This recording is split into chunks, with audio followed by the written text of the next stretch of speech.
as they're in the cruise. Look at the view. Oh, wow.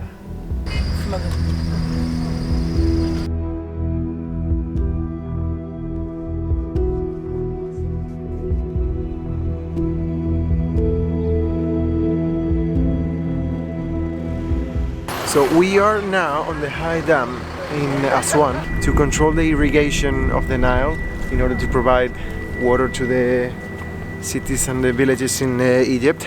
This guy created a diversion in the river so he could create a very high dam to control the irrigation of the Nile. 55% of the water that comes on the river is from Ethiopia and 15% from Sudan. Especially in summer, it's running. It's raining 4 months unstoppable in summer In Sudan. and all the water in Ethiopia and Sudan. But mainly Ethiopia. When the dam was finished, all the water that was on the diversion spread it and created this lake, which is called Lake Nasser, which is around 500 kilometers long and connects Egypt with Sudan. And it's supposed to be, if not the most, one of the biggest lakes in the world. Wonderful.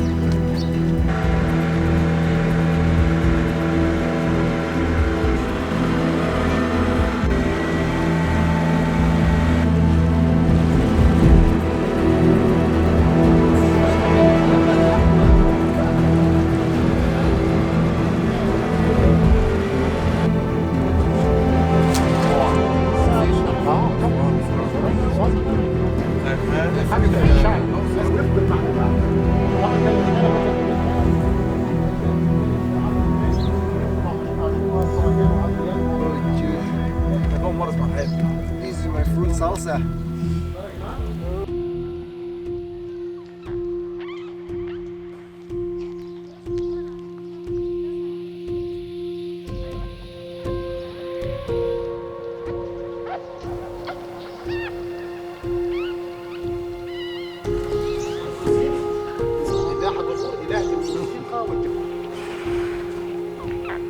We are now in the Philai Temple in ASWAN, and this is astonishing, and the story of this is actually quite modern in a way. So apparently, I think it was like 1960, 1970, this temple was about to get ruined, and the Egyptians decided to move it to another island so it wouldn't sink. They dismantled the temple in 40,000 stones and one by one number it and bring it back to another island and reconstructed it. And this is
well, time to leave the cruise.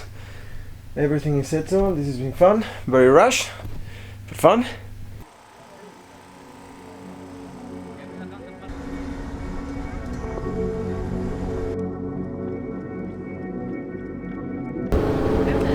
Those things carved on the mountain are tombs, and it is believed that at the big one on the top there's a ship buried.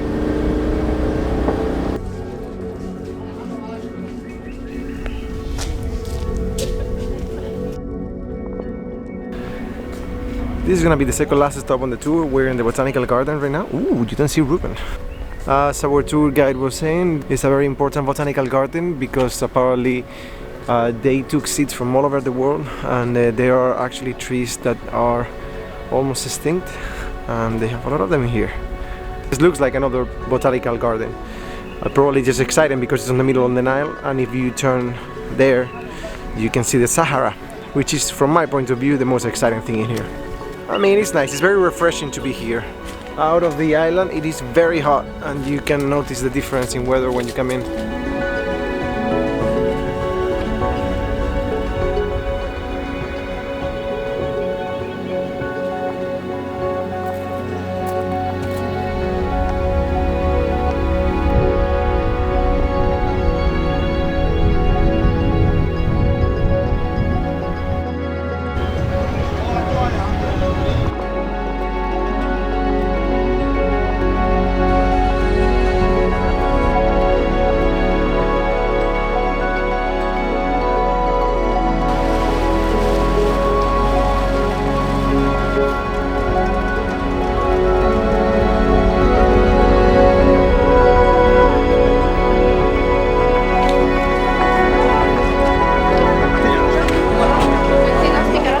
Welcome to the Nubian village.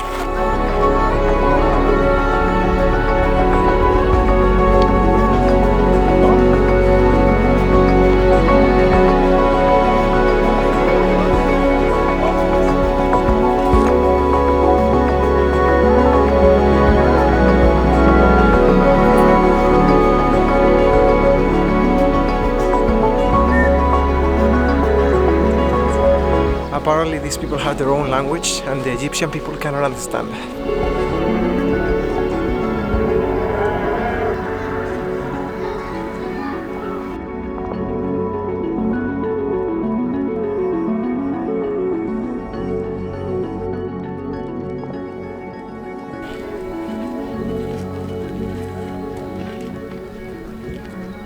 Sellers are very smart and they are burning in the front door leaves of hibiscus, so everything smells so good and it's so like really want to come in.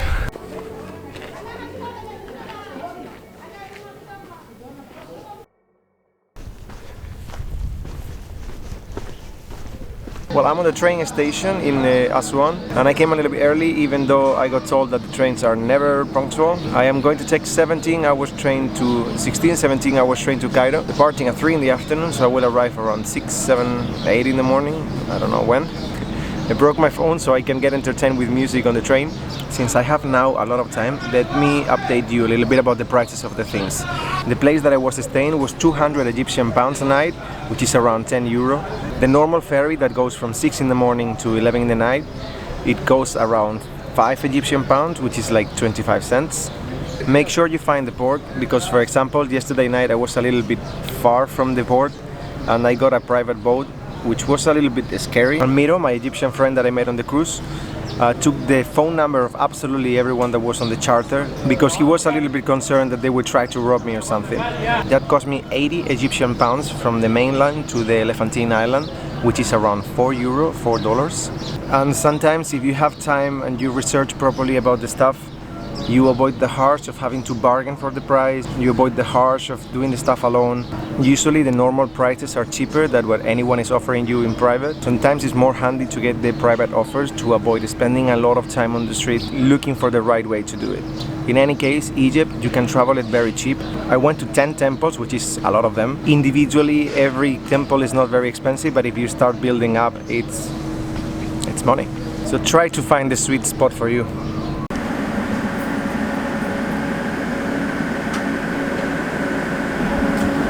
Good enough.